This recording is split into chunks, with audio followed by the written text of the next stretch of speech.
יעל נמצאת בארץ בביקור, היא לא גרה בארץ, והיא יזמית. היא החליטה שעכשיו היא כבר רוצה להיות בימאית. ועל המסע הזה ועל הסרט שהיא הפיקה ביחד עם פרופסור דן אריאלי, היא תספר לכם עכשיו. So I'm going to speak in English because I sound more intelligent in English, but I can speak later in Hebrew. So I've been making films for almost 20 years. I started our company, Salty Features, in 2003. And Inocente is a film that we started in 2008, 2009. And it's one bookend of a really big transition in my company and how I think about film.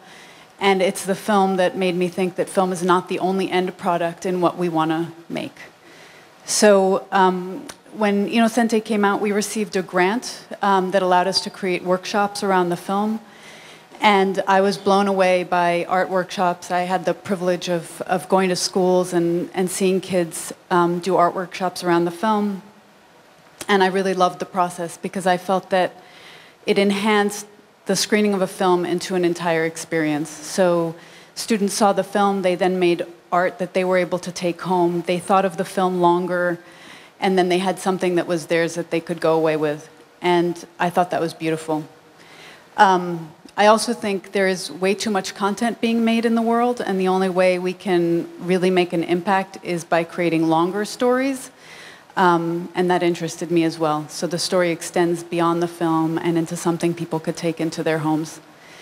So in our next film, that was a documentary as well called Desert Runners. Desert Runners is a film about ordinary people, sort of, who decide to run 4 ultra marathons in 1 year, 150-kilometer races over 5 days, 1 marathon every day, and then 2 marathons on the last just for fun.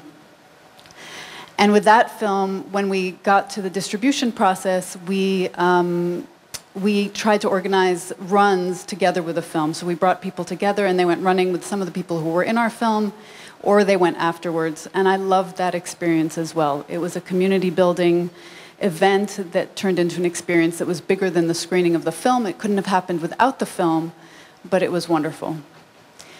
So then I met Dan Ariely. And we decided to start working on a TV project, and then we started experimenting with interviews with people who'd been dishonest and had paid a heavy price. And I felt after a while that we had landed on something that should be a movie, but not only a movie. And it was really an opportunity to take everything I'd learned on the last 2 films and push them much further. And so before we even finished the film, we did a Kickstarter campaign to raise money for the film, but also to start community building early.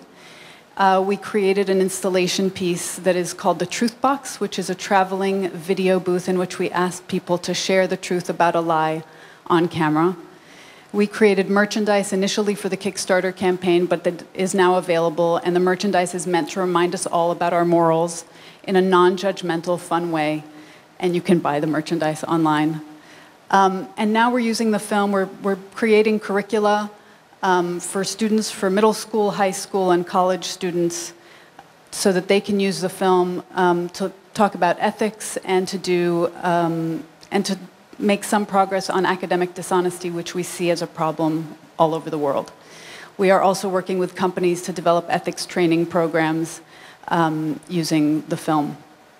So this is a new way for me to think about film. I'm really excited about it. It's how I evaluate every new project, whether it be fiction or documentary.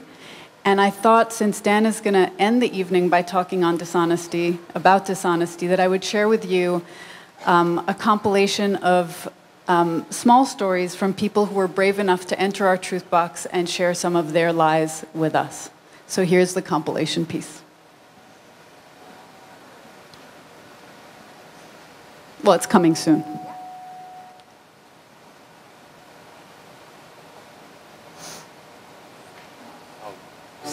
We made up a story. We made up this whole story. I took 2 pizzas for dinner and now, To tell the truth can be very naive. This is scary territory. I think we lie ourselves a lot. This is just one big piece of lie that I've never told anybody. And it still bothers me, even today. 20 years after. My lies were tremendously counterproductive. It's not a thing to be proud of, but it's a thing to acknowledge. The real truth of the story is that I was trying to be somebody that I wasn't. Honestly, I would do it again. It's weird because you put yourself in this lie and then it's like you can't really kind of get out of it. It was something that I thought only really morally bankrupt people would ever do. It really made me take a hard look at myself. I feel like this is something I will pay for the rest of my life. It was probably much easier to just tell them the truth than to, dig this deeper and deeper hole.